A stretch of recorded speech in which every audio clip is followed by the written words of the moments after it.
अस्सलाम वालेकुम नाज़रीन। कराची के इलाके सोजल बाजार से एक इंतहाई अफसोसनाक और तशवीशनाक वाक़या सामने आया है। गर्ल्स प्राइमरी स्कूल सोजल बाजार नंबर 2 में स्कूल के चौकीदार के बेटे ने वहां पढ़ने वाली एक कमसिन तालिबा के साथ ज्यादती की कोशिश की है। वाक़ये के बाद इलाका मकीन बड़ी तादाद में जमा हो गए और मुबैना मुल्जिम को मौके से फरार होने नहीं दिया बल्कि उसे पकड़ लिया।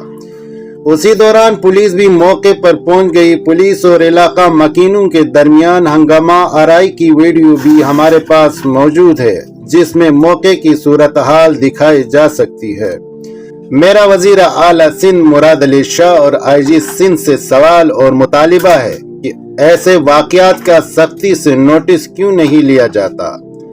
हमारी बच्चियां स्कूल जाती है, वालिदैन उन्हें एतिमाद के साथ स्कूल भेजते हैं, लेकिन अगर स्कूल के आसपास या स्कूल ही में उनकी इज्जत महफूज न हो तो वालिदैन किस पर एतिमाद करें। मैं वज़ीर आला सिंध और IG सिंध से अपील करता हूं कि उस वाक़े की मुकम्मल और शफाफ तहकीकात कराई जाए। अगर मुल्जिम जुर्म में मुल्लिस साबित हुआ तो उसे कानून के मुताबिक सख्त तरीन सजा दी जाए और स्कूल जाने वाली हमारी बेटियों की हिफाजत को यकीनी बनाया जाए।